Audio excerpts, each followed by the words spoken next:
attendees. So hello, Chris. Hello, Chris from Sydney. I can see quite a few other people on the line too who haven't yet told us where they're calling in from. So that would be wonderful as you join us, if you can just say a hello and where you're dialing in from. Seems a little bit like talkback radio, isn't it? Talkback radio, you identify yourself by your location or whether or not you're mobile. And usually in the work that I do most of the time, when it's face-to-face, we're identifying more with the organisations that we're from rather than from the location. So a couple of you still to change in the chat box from to all panelists. If you could change that to all panelists and all attendees.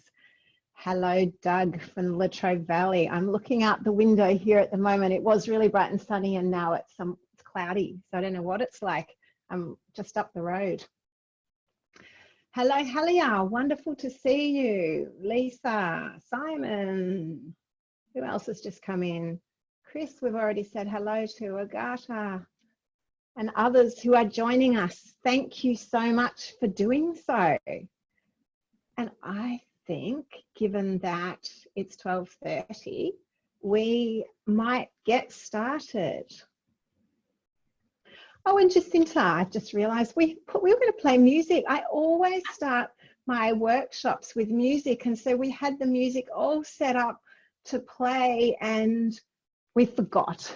Never mind. The challenges of virtual work. So thank you so much for joining us. We're today talking about leveraging your change profile and the impact that your unconscious motivational profile has on how you influence people and your communication style and ultimately your leadership. So that's our focus for today. And hello, my father has just walked past. I'm actually not in my office because we've had terrible trouble with the internet. So I have transplanted myself in order to talk to you all successfully. I'm actually in my parents' study right now. So greetings from my parents' study in Warragul, West Gippsland, Victoria, Australia.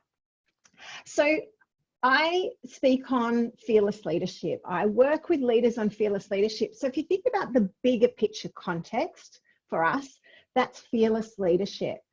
And the ability to lead change, to influence change, to respond to change, to work with change yourselves is critical. If you can't lead change, you can't lead fearlessly. And so hence why we're focusing on change today. I'm just going to connect over now so that you can see my slides. Just one moment as I do that and share my PowerPoint with you.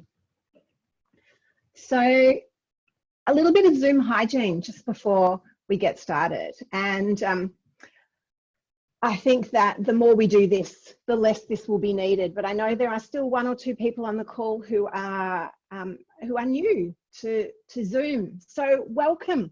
So we are recording this. I had a couple of messages via LinkedIn just in the last 15 minutes or so from people at the last minute saying, really sorry, I can't come.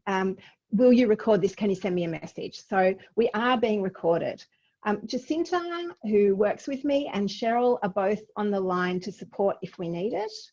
And as I said, my internet in my home office is unstable right now, and that seems to be happening around lots of places. So if you fall out, if your internet gives way, just come back in on the same link. Now, if you can't see me and you'd like to, and I'm sure you would all like to, if you go down to the bottom, then, sorry, no, on the top of your screen, then you should see a video. And there's a drop-down option there, and you can put on show the video or hide the video. So if you do that, you'll be able to see me. And you also should see a chat box. And I know that quite a few of you have already found the chat box and you've put in where you're calling from. So thank you. If you haven't already done that, please do. It's fabulous. It's fabulous to facilitate and to have these conversations as a conversation, not just as me standing here and speaking to a screen. So feel free to talk to me, talk to each other as we go along through the chat box. Jacinta will also monitor if there are any questions. So if you have questions, please put them in the chat box. And that way, Jacinta can moderate any questions, and we can stop and answer them progressively, and we'll also have opportunity to answer questions at the end. Hello, Tamara, glad you can make it. Thank you for getting in touch with me when you weren't able to find your way in. So lovely that you're here. So that's Zoom hygiene. Oops, let's get in. Too many things going. So I always start by introducing myself because, you know, that's just good manners, and my mother taught me good manners.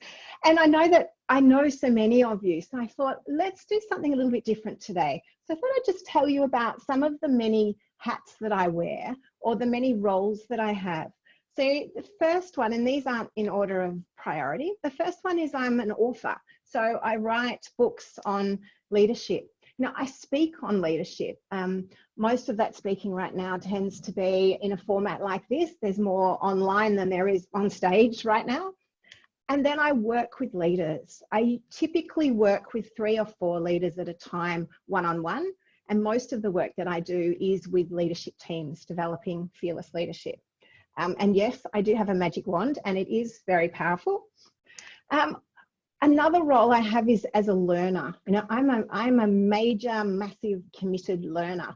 And one of the things that I'm really interested in is neuroscience and the impact of our brain and how our brain impacts how we communicate and how we lead. So most of the work that I do is underpinned by neuroscience.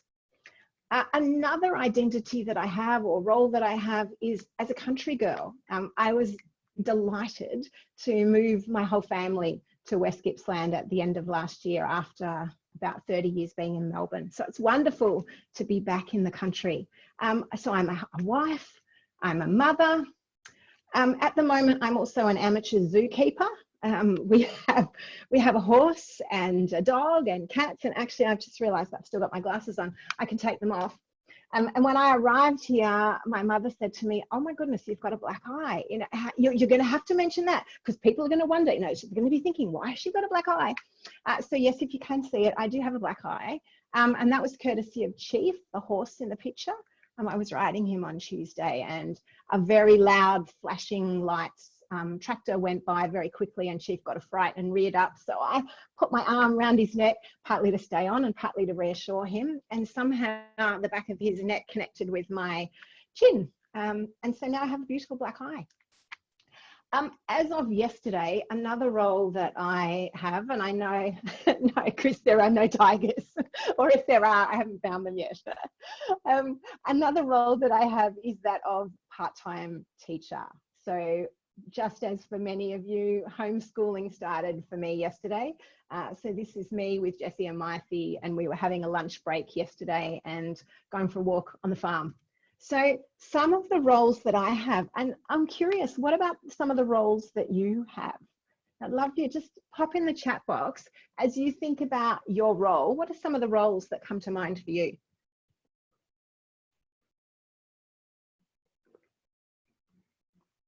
While you do that, I'm just puzzling on tigers, why Chris asked about tigers. So what are some of the roles that you all fulfill? One of the challenges with online is that it takes a moment. It's from Tiger Kings, a series on Netflix. Okay, I have to check it out. Yeah. Counselor, problem solver, wellness coach, change manager, partner, friend, emotional crisis manager. So true, Trevor. Mentor, listener, maintenance man, sounding board, artist, coach, trainer, communicator. Brilliant.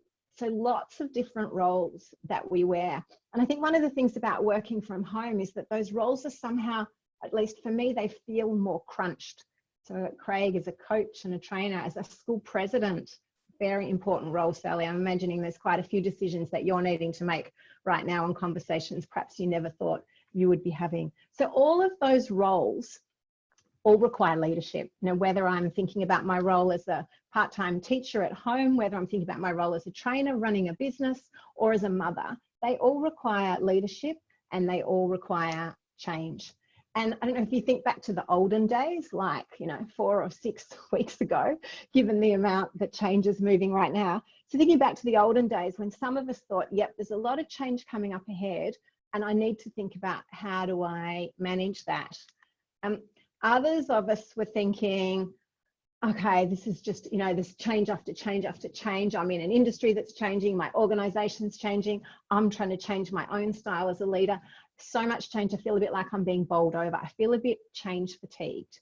And we thought that was true. And given the context, then it was, until this happened, COVID-19. And if we think about the amount of change that we have all gone through in a very compressed way, with, in many cases, not a lot of forward planning in the last couple of weeks, it's quite significant. So what are some of the changes that you've made in the last 4 weeks? If you just put some of them in the chat box. So there might be personal changes, there might be professional changes, or they might be changes that your organisation has made.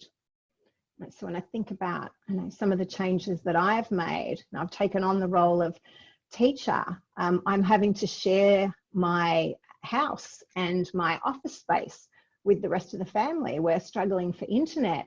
I'm doing a lot more online than I was. Oh, so Sophia has changed cities, got a new living arrangement. Yeah, Chris is doing more listening and more connecting. Yeah, facilitating in a virtual world rather than face-to-face. Working from home. Yeah, preparing to deliver a major new food program. Oh, wow, April, that sounds amazing. Yeah, leading from a distance, that's a really good one. Moving units from campus located to being online located. Yeah, so many of those changes. So I'd like to think now about what are some of the positive changes that you've experienced in the last week. I was speaking to a CEO yesterday of a fairly large regional TAFE, and he was actually, bubbling with energy and enthusiasm about some of the changes that have been almost forced upon them that are really shifting how they do business. And he was just full of enthusiasm for what was happening within the sector. Yeah, so walking and talking with friends, no commute time, more exercise, different ways of socializing. So there's lots of stuff that's happening that's positive. And I think in my experience, there's an enhanced sense of community. Yeah, managing a national team has forced us to be closer, yeah, rather than with face-to-face communication. So when we think about change, I think it's really important that we think about some of the positive changes. So bringing people together, everyone's slowing down and at the same pace. Yeah, so many of those things, I think. Some of them specific to individuals, and a lot of those I think would be shared experiences. So as we work through today and we're looking at your change profile, can I ask you to think about a specific change challenge? So something that you're finding challenging right now that you can keep coming back to as we talk about the brain and as we talk about our change profile. You can think, okay, right, that was my change challenge. How would I apply those things we just talked about to my change challenge? So get your own change challenge in mind and let's get into it. Now, this is a really interesting figure. This comes from the Kenneth Blanchard group of companies. 70% of organisational change initiatives fail. Now, this is research that was done by one organisation. Interestingly, if you look at any research around change, the figure hovers around 70%, regardless of what research you look at. So it's a fairly universally accepted figure. Now, that was not change in a crisis, that's change more generally. So it'll be interesting to see as we work through the changes that we're making now, some of which are temporary and many of which will be permanent, how well are we handling that and to what extent are those changes going to stick? Because when we implement a whole lot of changes and they don't stick, that's a massive lost opportunity. That's a huge amount of energy, effort, enthusiasm, resource that's been invested in something that doesn't come off. So the more effectively we can lead from our change profile, the more likely we are to be in those changes that succeed. So very briefly, why does change fail?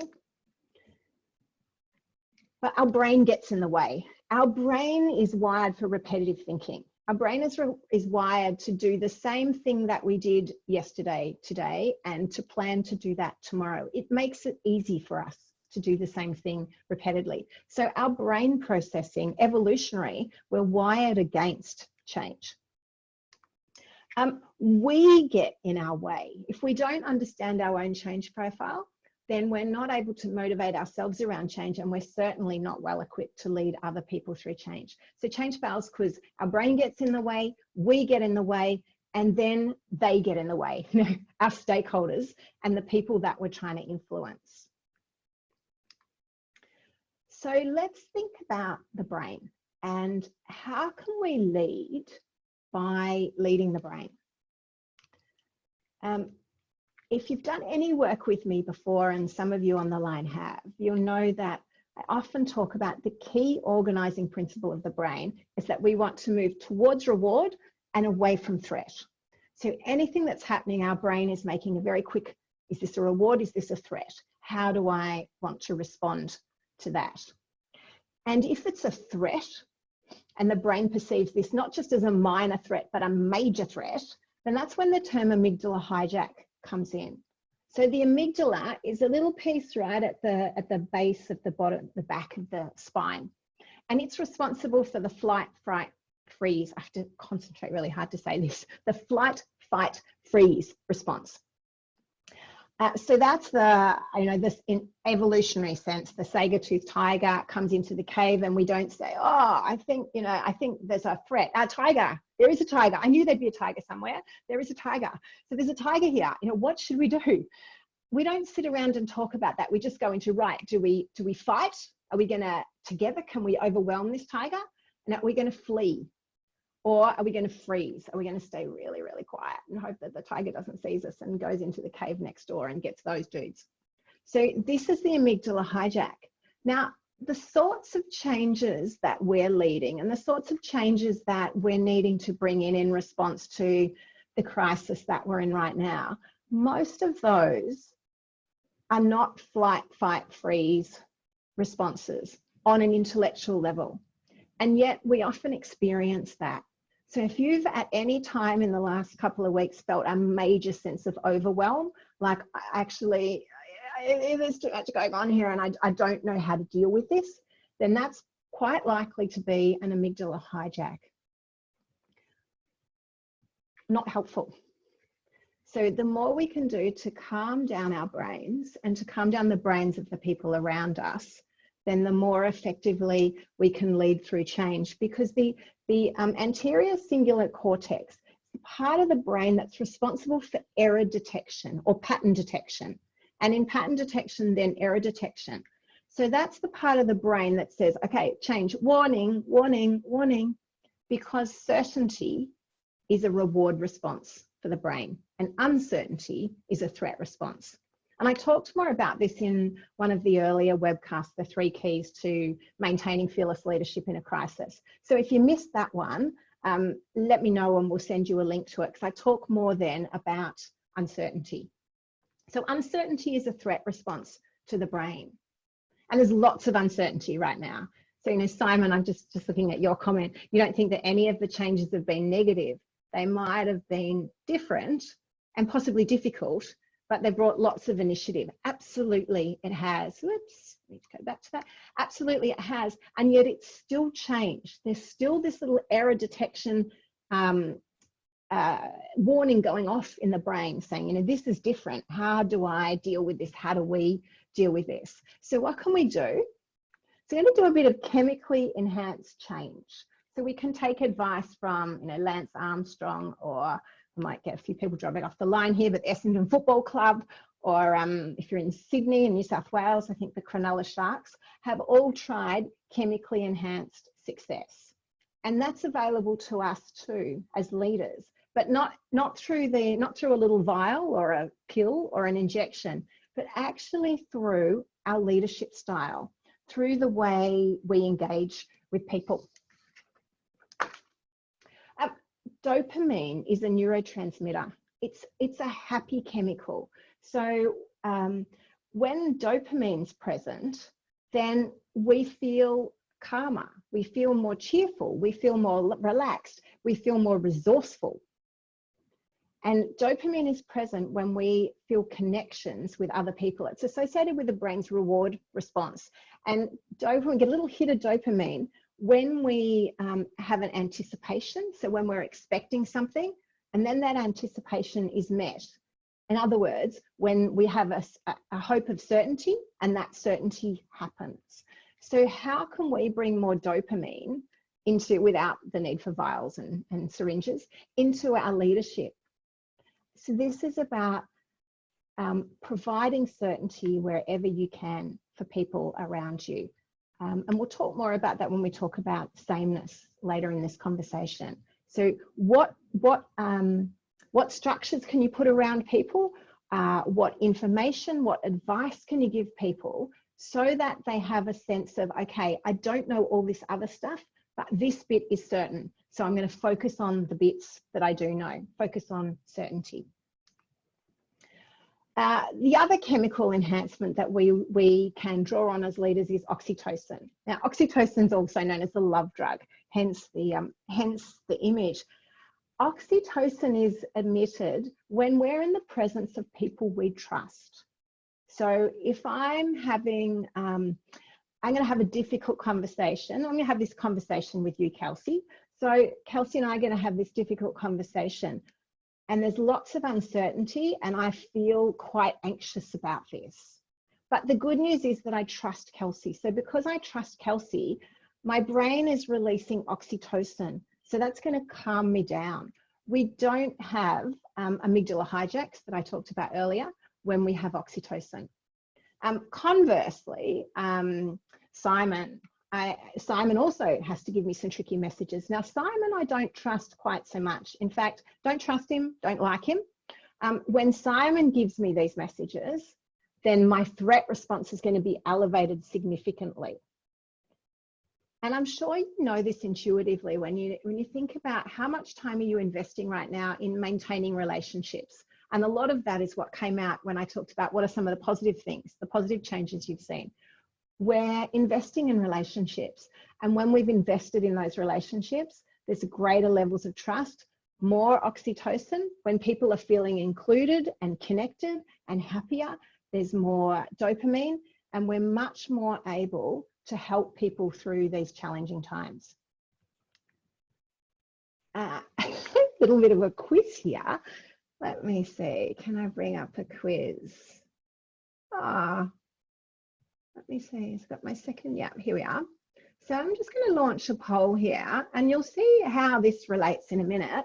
But inspired by this picture, which country do you think produces the most coffee? So is it Brazil, India, Ireland, Vietnam, Colombia, or New Zealand? Just whack in what you think. We'll just get a bit of a test of where does our coffee come from. All right, I'll share the results with you in a minute, but at the moment, Brazil is winning, followed by Colombia. No one's voting for New Zealand. Okay, I'm going to end that. Not all of you have voted, but oh, hang on, there's a few more last minute votes coming in. All right. Trevor's putting an extra vote in the chat box for New Zealand. Okay, I'm going to end the poll and I'm going to share the results with you.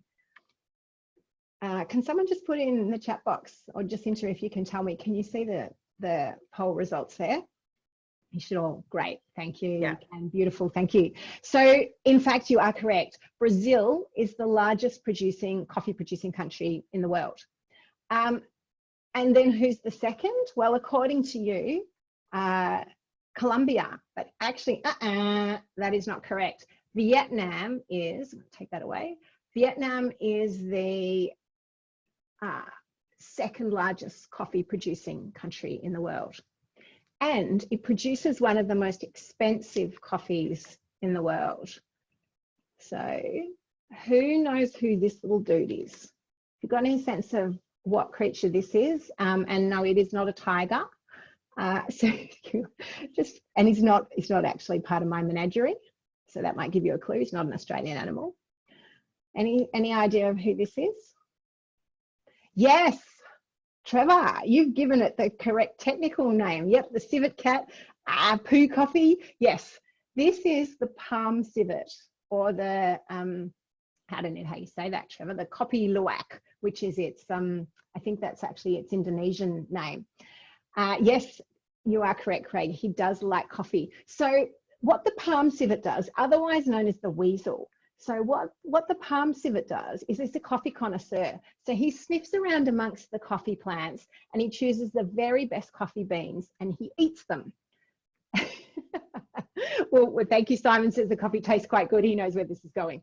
So the palm civet eats the coffee. As that passes through his digestive system, the enzymes in his body starts to break down the proteins in the coffee. So that when they're passed out the other end of the creature, they've already begun that process of the proteins breaking down. And these coffee beans are then removed from the feces of the palm civet.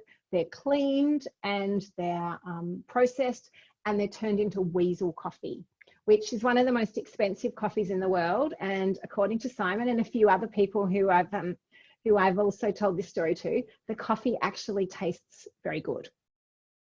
So what we've been talking about so far, it's all about mind games.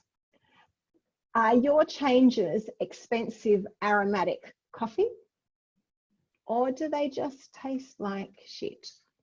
So it's all about the mind games and how as leaders we manage the states of our own brains and those around us to lead the brain through crisis situations like this where there's so much change compressed. So we're going to move now into our change profile. So your change profile, and I might just take us off screen share just for a moment, and I'm hoping that that means that you can see me now rather than the screen just for a moment. Your change profile, yep, thanks Helia. Your change profile determines how you experience change, how you perceive change, how you communicate change, how you relate to change. So we're talking here, if you imagine a puppet, you know, like a traditional string puppet. So I haven't got a puppet, but you can see me here, you know, waving the strings of the puppet.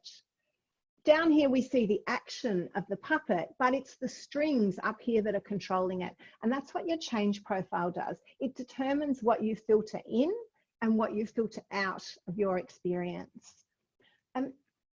I worked years ago with a guy called David. So David and his partner had a fur pet. Well, not a fur pet, I was going to say a fur baby, also a fur pet. So they had this dog, and they had this dog for many, many years. And when the dog died, they were both absolutely devastated. And so David had taken the day off because he said he was just too miserable to come to work. So he'd taken the day off, and he'd watched daytime TV, followed by afternoon TV, followed by nighttime TV, in an attempt to numb the pain of losing this dog. And he came back to work the next day and he said, you would never believe how many dogs there are on TV. Every single program was dogs. All the advertising is dogs. And I even now know that tampon advertising requires dogs. Now, the dogs had always been in the programs David had watched before, but because the dog had died, he was tuned into that. So his reticular activating system, or his RAS, that's the part of the brain that filters in what's important and what's not. So his RAS was filtering in dog, dog, dog, dog, dog. And that's what our change profile does. It filters in what's important to us around change. I'm going to take you back to the slides.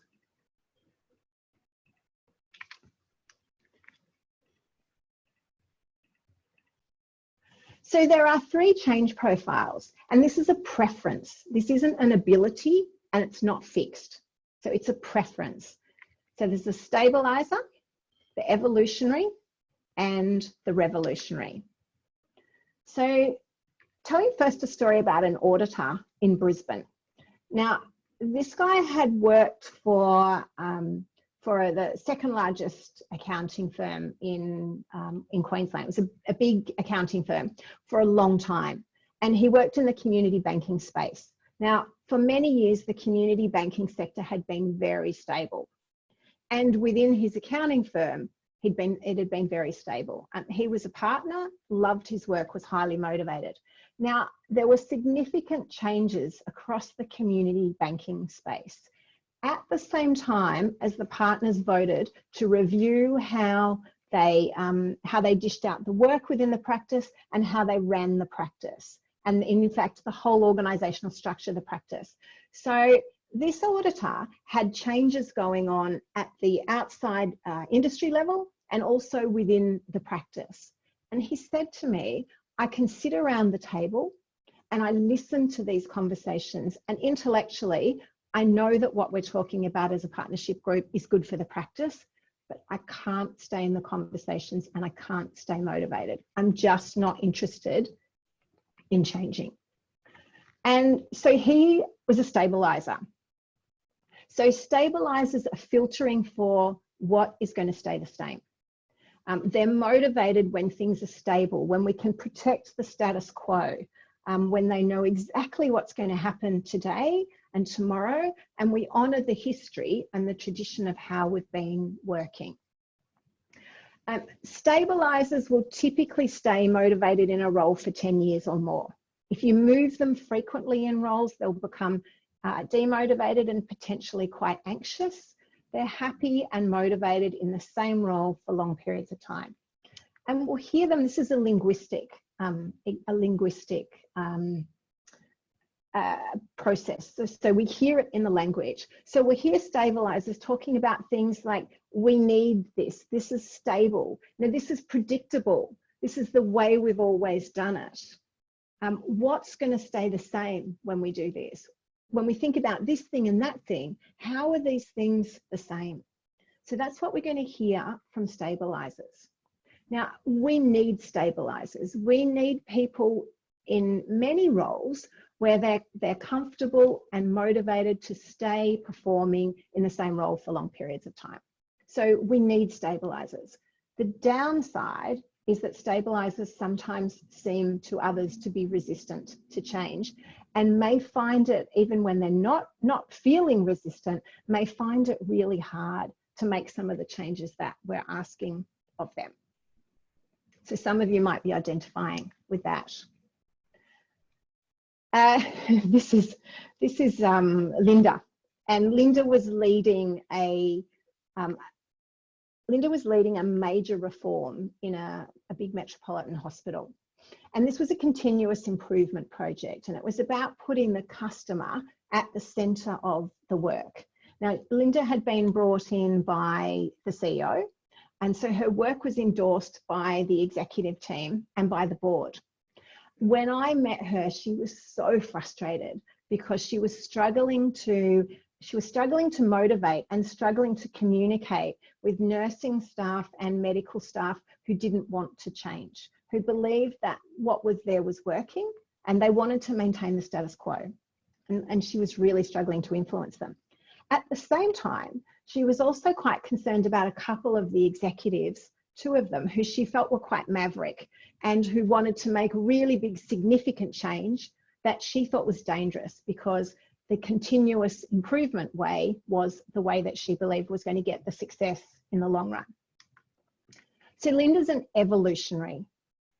So evolutionaries are motivated by continuous change, but it's not massive change, it's continuous change around the edges. So continuous improvement, lean systems thinking, incremental changes around the edges. Evolutionaries will stay motivated in a role for 3 to 5 to 7 years at the most, depending on how evolutionary they are. And if we put them in roles where they need to change every year or so, then that will become unsettling and demotivating. And conversely, if we keep them in a role for too long, or they stay in a role for too long, then they'll start to lose motivation. And the sorts of things that we'll hear evolutionaries talking about is iterative approach. Now, same, but different. Let's do this gradually. How can we improve the process? How can we tweak it around the edges? So some of you might be identifying as evolutionaries. And you might also identify with two of these. And this is Rachel. So She was leading reforms in aged care. So a couple of years ago, there was quite significant change right through the aged care industry. And that was an industry that hadn't changed for many, many years. So there's been stability for a long time. So our friend here thought this was just an amazing opportunity to shake things up. And she was so excited about this. So she was talking about these big radical changes, and people were frightened. Like even her executive team, most of whom actually wanted these changes and believed in them, were worried and were demotivated by her approach, because she just wanted to move in hard and fast. And so she's a revolutionary. So revolutionaries either want significant change, like major change, or they want constant, frequent change. Revolutionaries will stay in a role anywhere from one year, perhaps up to 3, before they start to lose motivation and they want to look for something else. And again, we need revolutionaries. We need people who come in, shake things up and move on. But the challenge for revolutionaries is, how do you bring people with you when you seem to be moving at such fast pace? The sorts of things we're going to hear revolutionaries talking about is being on the cutting edge, doing things that are unprecedented, shaking things up, taking an innovative approach. So as you're hearing me say these words, or as you're reading them on the screen, you might notice which ones resonate for you, which gives you a clue for what is your change profile. So are you a stabilizer? So preference for a stability, for maintaining the status quo, for protecting what we had? Are you happy being in the same role for many years without change, without significant change? Is your preference for an evolutionary type role? So you're making continuous change, but it's change around the edges. It's constantly tweaking, probably motivated in a role for 5 to 7 years. Or are you happy to just get in there, boots and all, and shake things up? So let's make some significant change. So I'm going to put in a poll. What is your change profile? So if you can just tell me, what's the one that resonates most for you?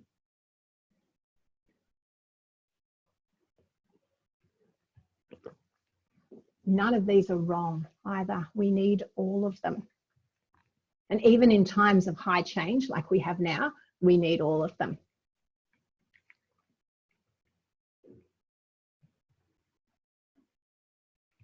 All right. Oops. I'm going to share that poll with you, share the results. So we've got a couple of us who are stabilizers and a couple of us who are revolutionaries, and most of us on this call are evolutionaries.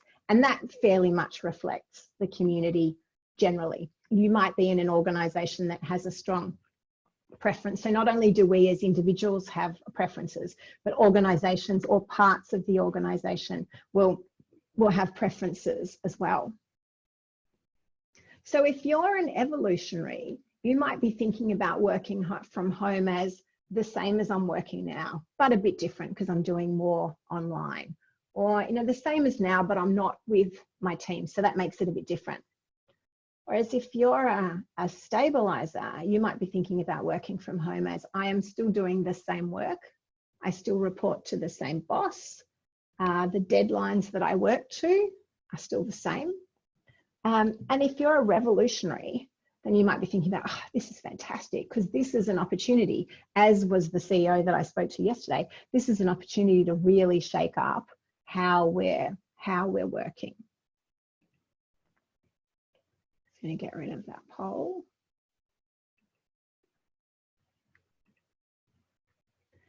So how do we leverage our change profile?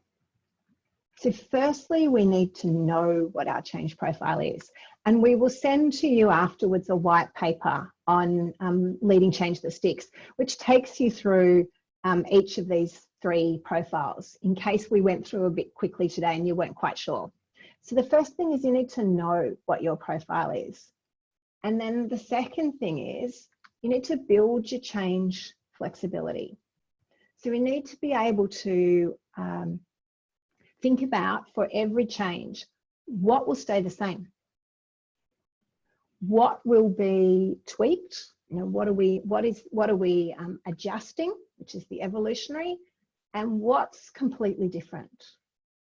And when we can communicate that, when we can firstly see that, and then when we can communicate that to others, that's when we'll start to get engagement of all of our people and all of our stakeholders. Because what happens if you are, so my natural preference is revolutionary. I like significant change. I also have a fairly strong dose of evolutionary. So I can work with evolutionary when I need to. For me to do the same thing in the same way all of the time, it nearly kills me. So I'm not good at communicating to others what's going to stay the same. So the development edge for me here was getting really conscious of what will stay the same here, what do we need to protect, who do I need to communicate that to so that they can feel safe and comfortable and willing to come with me on this journey. Because at best, if I'm not able to communicate in their language, at best they'll tune out, and at worst they will just stop listening and cause trouble. So thinking about your change challenge that we talked about, what aspects of that change will remain the same? What are evolving and what's radically different? And I'd love to just call on someone and unmute you and see what you think. Can I do that? Does somebody want to volunteer? Because you won't all necessarily be set up with microphones and ready to speak. Someone happy to have a quick chat to me about your change challenge, and let's see if we can work out what are some of the things that will stay the same, what are some of the things that are evolving, and what are some of the things that might be quite different.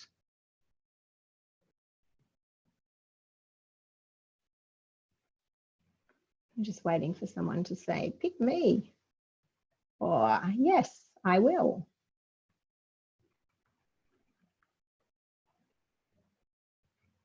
I might need to nominate someone.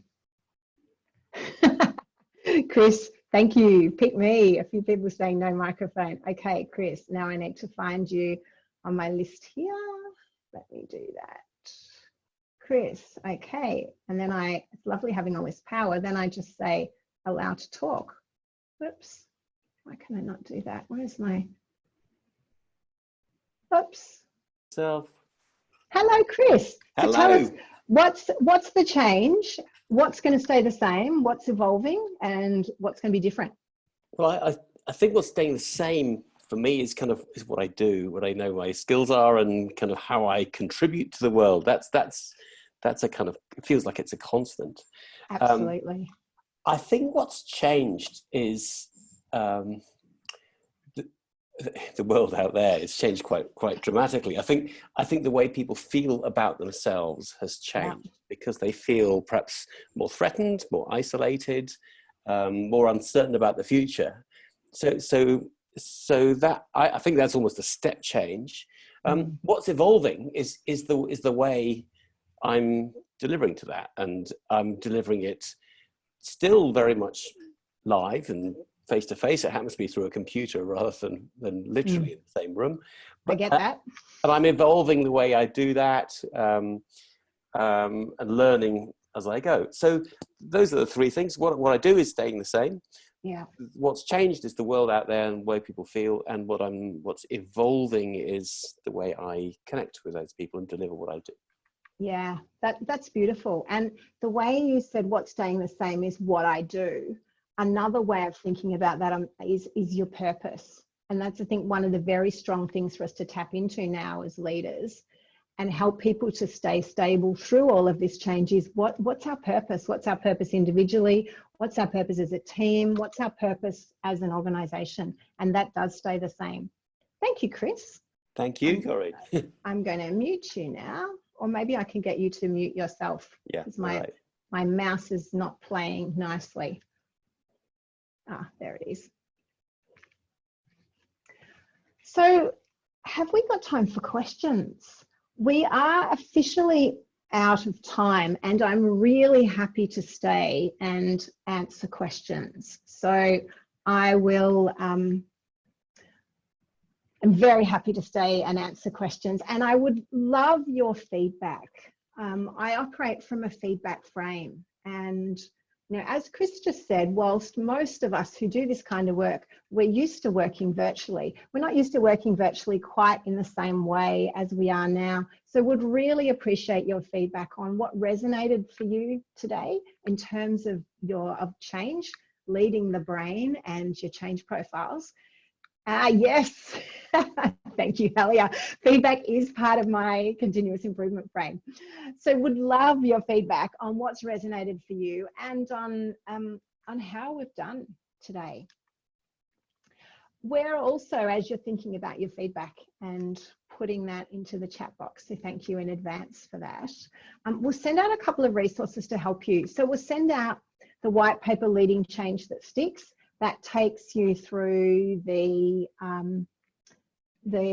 3 change profiles in a little bit more detail. And we'll also send you self-coaching pages for the 3 patterns of sameness, evolution, and difference. So if this conversation, you've had an insight of, oh, you know, I'm very focused on difference, I'm focused on new and innovative, and I'm leaving others behind, maybe I need to be a little bit more motivated around sameness and evolution, then these self-coaching pages will help you. If you've realized, well, I'm very focused on sameness and I'm projecting sameness onto everybody, and perhaps that's not helpful for me or for them, then you might want to increase your motivation around evolution, for example. So those self-coaching pages again give you more and will help you build your change flexibility and leverage your change profile. Lao Tzu is a Chinese philosopher, and I love this. If you don't change direction, you might just end up where you're heading. So what's the direction you're facing? Are others facing it with you? And is that, in fact, where you want to head? So thank you so much for sharing your lunch with me, or a little bit of your afternoon, and thank you so much for the wonderful feedback and the insights that are coming through. So we're going to keep this open. I'll just put some contact details here. If you want to get in touch either with Jacinta, who's my relationship manager, or get in touch directly with me, then here's our contact details. So if you've got questions, I'm happy to answer them now. And if you haven't and you've popped in some feedback and you're good to go back out on the road and leverage your change profile, then do that. So Craig, I'm just reading, I'm going to have to put my glasses back on, I think, to read that well. That's such a fascinating question, Craig. Do you think that all the change at the moment will help the evolutionaries and the revolutionaries bring the stabilizer along for a faster ride? I hadn't thought about that. And I hope so. I think that we've had a lot of people who've made significant changes. Think about all of those changes that you put in at the start. There's been so much change for so many people, unanticipated, in the last couple of weeks, and people seem to be coping with it fairly well. So perhaps it might, or perhaps when there's no burning platform, then people will say no.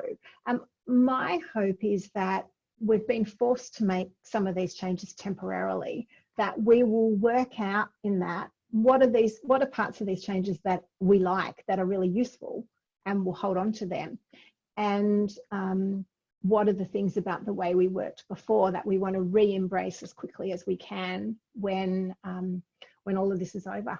It's a great question. I think we'll have to wait and see. Trevor says, is there a preference in change profiles when approaching your messaging? Yes, absolutely. If you have a sense, if you're working with one key stakeholder or a group, but there's one strong influencer, then I would tailor your communication, Trevor, to that person, definitely. So if I let's say I don't know, I'm putting something up to an executive whose name we'll call Fred, and I know that Fred has changed roles every 4 years or so when I have a look on his LinkedIn profile, and that when he talks about things, he seems to be talking about things in a continuous improvement kind of way, then I would lead my messaging with evolutionary messages. If you're talking to a group, and often you are, like the decision's already been made, so now I need to bring my team on board, then we need to make sure we're covering off all of those preferences. And so we need to talk about, with this change, here's what's staying the same, here's what's evolving, and here's what will be different. And people sometimes say to me, but that leaves me feeling almost a bit schizophrenic. I'm running multiple personalities, I'm running multiple messages here, but they're all true. We're not telling anything that's not true. We're just singling out for people what will stay the same. So in the way that Chris did with his change, what will stay the same, what's evolving, and what's different. And people will only tune into the message that they're interested in anyway. So if they're evolutionaries, that's the message they'll hear. If they're revolutionaries, that's what they'll hear. Wendy, yes, I am very happy. Wendy's asking if she can share the recording with some of her managers. Yes, very happy for you to share the recording, and also the white paper when that comes through. Very happy for you to share that as well. Just making sure. Jacinta, were there any other questions that I've missed? No, not on this side of it. Okay. Wonderful. We'll leave the chat line open for a couple of minutes more if you're still thinking and putting your comments in.